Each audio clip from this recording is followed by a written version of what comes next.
everyone, my name's Lucknow. Welcome to my channel. So today I actually want to talk about the previous full moon we had and the energies that have been coming up post full moon, at least for me, and a lot of insight has been coming through. I believe it's because I have my natal moon in the same star and sign that we had this full moon in Scorpio, Jyeshta Nakshatra. So I do believe, especially for you, if you have any Scorpio placements, 8th house placements, especially any Jyeshta placements, you may most likely resonate with the themes that have come up for me. But hopefully for all of you, these themes will resonate because I feel like the full moon has really illuminated these themes, and they're still continuing on until we lead into the next new moon, which I'm also really excited to talk about. But something in me is saying I need to really share these themes with you all as well. So the first theme I have really noticed that caught my eye on the day of the full moon, and it's still, I'm seeing this animal around, is the crow. And I believe that the full moon just brought out the energies of the crow. I believe all animals carry messages and symbolism to enlighten us, and crows are symbolic of death and rebirth, change and transformation. And this is very Scorpio theme. And a lot of cultures believe that the crows are messengers from other realms, or even our ancestors carrying protection, divine guidance, and advice for us. And I actually read on a website, it's called Mind Body Green. I did a bit of research, and this website says that some cultures believe that the crow represents the divine spiritual laws, the universal wisdom as well, that the physical world needs to integrate. So I'll let that sit with you. The second theme I want to talk about is really being your own biggest cheerleader for yourself. And just, I know this is very Scorpio of me, and maybe this is coming from trauma, but I feel like this is a really healthy way to view life, is to just really be your own biggest cheerleader and be sort of careful about what you share with others, because people can unintentionally change the vibration of how you feel about your accomplishments or what you're excited about for yourself. Especially for the Jyeshta Nakshatra, what I have noticed is a lot of Vedic texts say that jealousy is a big theme, and from what I have experienced with other people that have this star in their chart is that more than that person being jealous of others is that a lot of people are jealous of them because of how ambitious and successful and how much light they are shining with the world, and how much they are really living their dreams and their purpose. And sometimes when you are really going after your goals and you're really doing your best and you're actually really happy with your life, sometimes that can trigger people who are really not happy. And it's not that they are intentionally trying to give you evil eye or trying to give you any bad energy, but when you're shining a light on other people's insecurities, that can definitely trigger them, and that can definitely give you some of that energy and maybe make you second guess yourself and question what you're doing with your life. So especially for Jyeshta Nakshatra, but I think this theme just in general has been illuminated to me, is that it's really important to just be your own biggest cheerleader. You don't need any support really from anyone else outside of you. You have that, as long as you have that for you, for your inner child, and your higher self is looking down on your inner child and telling little him or her that you're proud of yourself. That's all you need. And especially if you are doing something and accomplishing something, or you have achieved something or manifested something that someone else really, really wants and doesn't have, that can definitely, it's just like human nature, like psychology, is that a lot of people will compare themselves or feel bad by seeing you having that thing, because it's a reminder to them that they don't have that. And I know that a lot of us are able to see that and be happy for that person. And for me, I have really learnt over time that when I see someone who has something that I don't have that I really want, I see that as inspiration for myself and for my life. And also, if you're seeing someone that has accomplished something that you really want, it's really like the universe or God showing you that you're not far away. Like, there's someone right next to you who has achieved that. So it's, why can't you do that for yourself too? So it's just a reminder, and it's a beautiful thing to see someone else who has something that you want. And the more you encourage and the more you feel happy for others, the more you're telling God and you're telling the universe that you're ready for that thing as well. So that was that thing. The third theme I want to talk about is really embracing your shadow and your shadow self, the shadow parts of your life, which the full moon always illuminates. Embrace your shadow before your shadow embraces you. So really face your fears, your insecurities, the judgments that you have of yourself, all of the negative thoughts and beliefs about yourself. You know, do the shadow work, the inner child work, journaling, meditating, reflecting, all of that really hard stuff of seeing all the deepest pains and traumas that you've gone through do need to be addressed. And it's not only important, it's essential, because if you don't embrace your shadow and accept it and appreciate it for what it is, your shadow will embrace you and it will take over you, it will consume you. So I actually I listened to this podcast with Dr. Suhas, who is another Vedic astrologer, and it was so insightful. I will see if I can link it in this video. Highly recommend. But he was talking about how if you don't release all the toxic emotions within you by healing, by crying, by doing yoga, by reflecting and journaling and all of those things, to actually address it and take it out of your mind, out of your body onto paper, or take it out through dancing, through yoga and movement.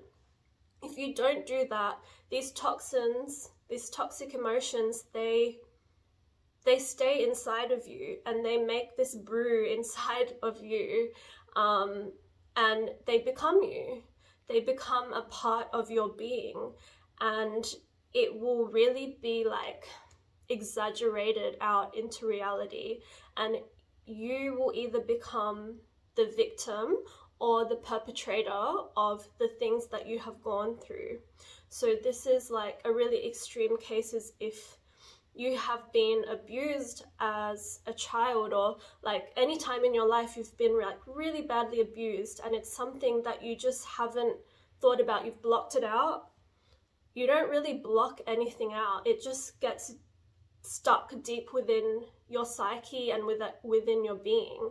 And so you either become a victim by continuously repeated patterns of attracting like the same sort of abuse by different people, but basically the same person in different bodies, or you actually become the perpetrator, where you actually then take on that role of becoming an abuser yourself.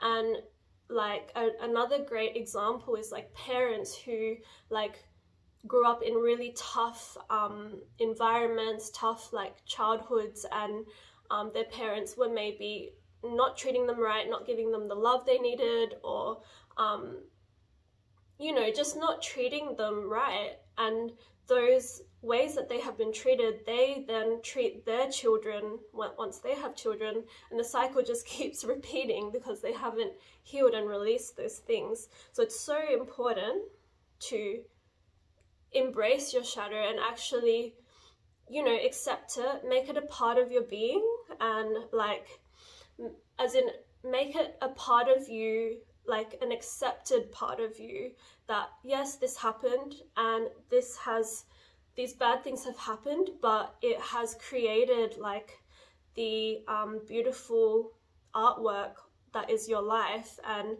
these like broken pieces, I saw this in a tarot card, like the broken pieces create the mosaic of your life, and it wouldn't be so beautiful and so in depth if it wasn't for those really deep, dark periods in your life as well.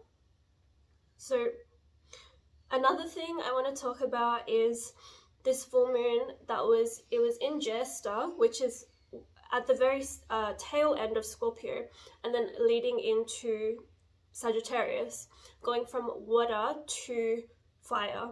So it's been going around the process, like the moon has been moving now, but it just is very indicative of when the full moon was illuminated. We did, and we still do, really have the chance to allow the deep, dark, watery emotions within us to really transform and transmute from water to fire. When you put a hot coal like into water, like you see steam, and sometimes the water will completely evaporate. Just like that, we have the ability to evaporate all of that deep, dark, emotional stuff within us that we want to heal and release. We can evaporate that and release that and create this creative, fiery, passionate energy within us from that. So I do believe now is really the time to alchemize all of our pain into something really beautiful. Another theme I want to talk about is really just taking back your power and your control over your life. Because if you have been ever, and I'm sure it's just in the it's in the rule book of what you have to go through in life for all of us, I believe, is that at some point we would have been put down, bullied, taken advantage of, and for whatever reason, our power, we would have given it away, and we would have given away our control. And especially if we have gone through these sort of things when we were young, a lot of us will have built up beliefs within us that we're not powerful, we're not in control of our life. Maybe you're a people pleaser where you just feel the need to make sure everyone around you is happy so that you're safe, so that there's no turbulence or like you don't get like abused from doing what you want to do. But now is the time for us to really bring those things up that we have gone through, so we can process that and take our power back, take responsibility. It's like, it's not your fault that you have gone through things that have been really dark and painful, that people have, you know, taken advantage of you. That's not your fault. But it is so empowering to take responsibility and take your power back now that you are aware of these things, and just coming to the point to realize that now it's your responsibility to rebuild your trust, rebuild your confidence.